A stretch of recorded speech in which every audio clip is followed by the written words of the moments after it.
We have Evan Washington on the line. But first, we're going to show the Jay and Silent Bob Chronic Blunt Punch, of which he has been helping out as a producer to help and actually like a director to help with the development of the art and design of the game. So let's check out the trailer.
That was a Chronic Blunt Punch trailer. We have Evan on the line.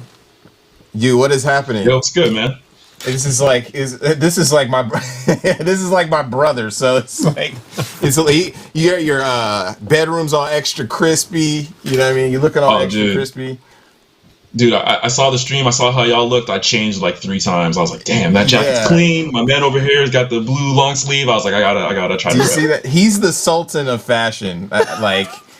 When I went over his house, he made me want to step my shoe game up. I'm serious, for the first time. And that was like, so we actually went to junior college together back in the day. Then we also went to the Art Institute. Wow. And then we started a game studio, basically, like in 2009. So we've been rocking it since then.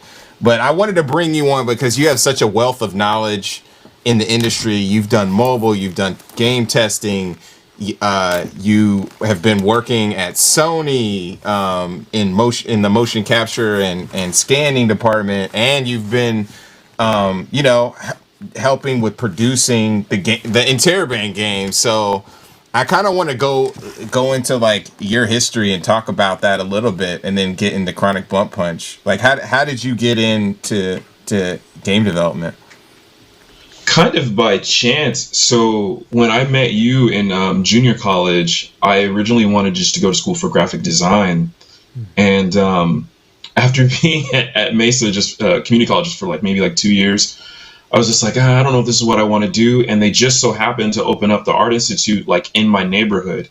Did a tour and found out they did game design. And I was like, what? Like, you can go to school for this? So decided to kind of take a chance and hit on that. And then graduated, got into QA for a little bit. Kind of always kept in contact with you. Found out you were doing indie stuff, and I was like, I'm gonna try to go this route while I do this QA stuff, and have just kind of been bouncing back and forth from there. Made some connections, and got myself an interview at Sony doing contract work for, like you said, motion capture stuff, and just being at it ever since. Can you talk about, like, I don't even want to, flex on the journey, but tell the audience a little bit about like the whole journey with IGN and coming up to the Bay Area and just like hustling. So it's definitely been a crazy journey with Interrobang, and just to maybe even go back further, like the first game that we ever worked on was a mobile game, and we used to do that just from Justin's apartment. I remember we were doing flyers for Shinobi Ninja. I know you remember that, Justin. Yes. And flyers. Somehow, we were doing flyers. Our first game was basically this a mobile game. It was a beat 'em up based off a band called Shinobi Ninja. And we were like making their game. We were doing we did flyers for some of their events. So we were like really, really, really hustling. But at some point, we managed to get an interview with the IGN Indie Open House, which I think even started from a Nexon contest we tried to enter. Yeah, it was a Nexon contest. It was and that was like another indie event. Somehow that landed us, I think, an interview with IGN. and we ended up moving, kind of putting our lives all on hold for I think about what, like 9 months, just For me, it's grinding been 10 on. years. Yeah, it's used for 10 years. But yeah, ended up heading up to IGN San Francisco, grinding on Super Combo Man, our first game, which was a journey in itself. All the people that we met, how hard it was to get that game out, but we got it out, and now we're working on our new stuff, man. It's been a grind.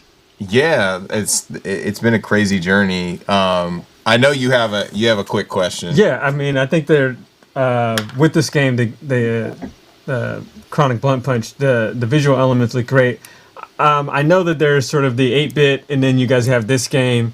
If you want to talk a little bit about that whole sort of that getting that game out, and like I know you were involved with the 8-bit game, but like how that stuff funded this title, and what was so important about getting this done. So with the 8-bit game, I think we wanted we wanted to get something out to our backers that just showed that we appreciate the support that they gave us for Chronic Blunt Punch. In terms, I guess I think if you might have been asking about kind of like the art style difference too, Yeah. And why we chose 8-bit and this game. I think the retro games are awesome, and we have some really great people working on our team that have experience in the 8-bit market and putting out games like this. And then for Chronic Blunt Punch, it's just we have this amazing artist, James, who we call Jim Jam Cobblestones, amazing artist.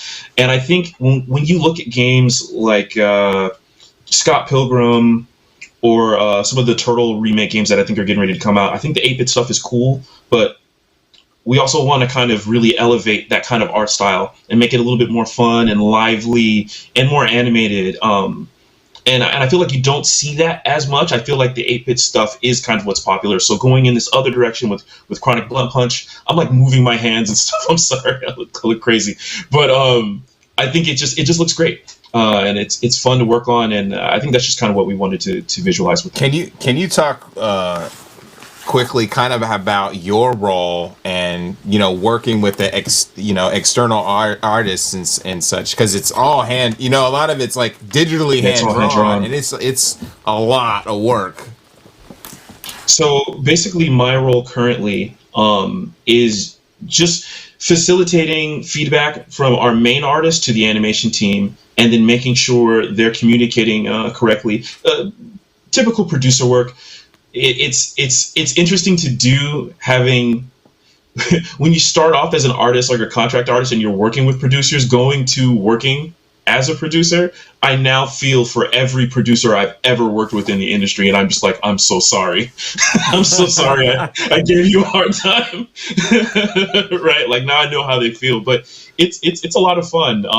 But yeah, I basically just kind of curate all the feedback, make sure that whatever James draws, the animators, they understand and they get what's going on. So that's kind of my role. I also help with a lot of the combat, and making sure that is tight as well. So if James draws an uppercut in a particular way, I have to make sure that in game it represents how he sees it. So there's a lot. One of the things that we really connected on in college was fighting games. Like he would beat my ass, sure. And then we would go back and forth with like Street Fighter 3, CVS 2, Marvel vs. Capcom, Tekken, like all the games we had played. So that's what our games are typically about. And Evan really helps to facilitate like how the combat mechanics and the combat works actually in the game. When you have these fluid animations, sometimes we have to cut frames, sometimes we have to make the character move further, and we have this whole system. So like it's just a lot that we have to work on, And you'll see that in the game too. I think when it releases, we're always I want to call them happy accidents, but like you'll find situations where combos happen, or I can combo this, or this works, this juggles, this does a hard knockdown. It's a lot of fun stuff like that. And like Justin said, that all kind of comes back from our experience in college, just playing fighting games and not doing homework when we should have. Yeah.